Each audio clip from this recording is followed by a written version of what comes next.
मौजूद आहियूं Karachi press club ते जिते वाइसवार मिसिंग पर्सन पारां सिंध में खंबे गुम कयल क़ौमी कारकुननि लाइ एहतजाज कयो पियो वञे। असां हिते मौजूद सियासी समाजी अॻवाननि अदीबनि ऐं क़ौम परस्त अॻवाननि सां ॻाल्हि ॿोल कंदासीं। हिन जो मक़सदु इहो आहे त सिंध मां खंबे गुम कयल क़ौमी कारकुननि, सियासी कारकुननि, शागिर्दनि, अदीबनि ऐं सहाफ़ियुनि खे जेको आहे हिकदमि ज़ाहिर कयो वञे। मसूद शाह खे खंबे गुम कयो वियो ऐं जॾहिं साईं मसूद शाह जी आज़ादी जे लाइ उन जा भाइर सरापा एहतजाज था थियनि त उन्हनि ते गद्दारी जा केस लॻाए उन्हनि खे थाणनि में बंदि कयो वियो आहे। साईं मसूद शाह जेको इरशाद रांझाणी जे केस जो मुख्य गवाह आहे ऐं सम्झां थी उनखे जेको आहे सो गुम करे ऐं पोइ रहीम शाह जहिड़े कातिल खे जेको आहे सो आसानी ॾिनी पई वञे त जीअं उहो बाइज़त वरी थी ॿाहिरि अचे सो सिंधी क़ौम कॾहिं बि थियणु कोन ॾींदी। सिंधी क़ौम इरशाद रांझाणी जी क़त्ल समेत सभिनी खंबे गुम कयलनि जी वारिस आहे।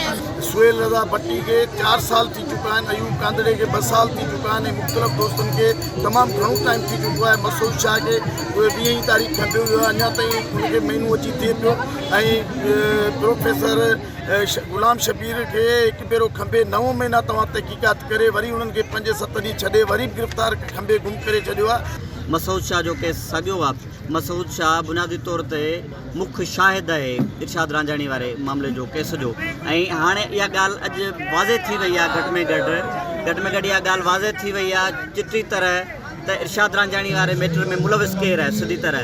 देखिए बिल्कुल सादा और सिंपल सा मुतालबा है वो ये है कि जो भी सियासी कारकुन हैं जिनको गैर कानूनी, गैर आइनी, गैर इखलाकी तरीके से जिनको गायब किया गया है उनको फौरी तौर पर रिहा किया जाए या अदालतों में पेश किया जाए। मुतालबान असीं पंहिंजे बच्चनि जी आज़ादी लाइ था लिखायूं।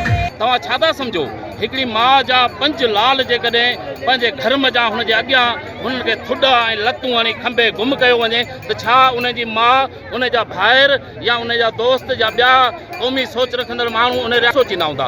3 अगस्त 2018 ते मुंहिंजो भाउ प्राइमरी टीचर काशिफ अली ट्रगड़ जंहिंखे राति जो 2:15 बजे कुझु नामालूम माण्हू घर में घिरी वात तशद्दुद कंदा खंबे खणी विया आहिनि जंहिंजो हिन महिल ताईं को बि ॾस पतो न पइजी सघियो आहे। नाज़रीन हिते मौजूद अदीबनि, दानिश्वरनि ऐं क़ौम परस्त अॻवाननि जो इहो चवणु आहे त असांजे खंबे गुम कयल प्यारनि खे फौरी तौर ते आज़ादु कयो वञे।